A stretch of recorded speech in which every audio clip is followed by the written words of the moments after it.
स्वाधीनता आंदोलन को विश्वासघात करथिला आरएसएस नारे सेतबेले भारतीय जनता पार्टी नथिला सेतबेले आरएसएस जो 1925 मसिया रे गठन करा गला एवं 1930 मसिया रे मुंजे को नेतृत्व रे भारत वर्ष रे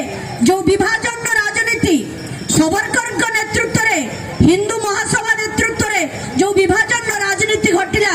से राजनीति की आज आमे समस्ते भोगुचे आमे कहार कहा उपरे विश्वास रहू नहीं एभली एक परिस्थिति आम देश सृष्टि से दिन जेतेबेले भारतीय जातीय कांग्रेस सहित विभिन्न समाजवादी माने विभिन्न श्रमिक गोष्ठी माने विभिन्न प्रगतिशील जनगण जेतेबेले एकाठी होइकी गरीब ठारू धनी पर्यंत महात्मा गांधी को नेतृत्व रे भारत छाड़ आंदोलन कथा कहउतिले पूर्ण स्वराज्य कथा कहउतिले सेतेबेले आरएसएस वाला कहउतिले आमे आपनकर गोलामी करबू लुचेई की कहउ नथिले देखेई की कहउतिले स्पष्ट भाबरे कहउतिले आमे ब्रिटिश रा गोलामी करबू हमर ब्रिटिश उपनिवेशवाद भलो हमकु भारतीय जातीय कांग्रेस द्वारा प्राप्त स्वाधीनतार आवश्यकता नाही देश पछे पराधीन हो आमर ब्रिटिश गोलामीगिरी दरकार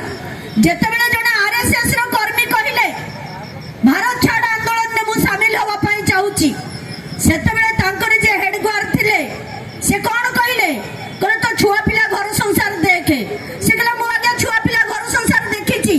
ना तोर दी पीढ़ी पई पैसा रख से कहला मु दी पीढ़ी पई पैसा रखिची ना ताले तू आरएसएस कार्यालय को आसे एठी गछ लगा एठी सांस्कृतिक कार्यक्रम प्रचार कर एठी हिंदू हिंदू भाई भाई बोली कह तो यही कथा विचार करने को पड़ो देशर स्वाधीनता सहित जो माने विश्वास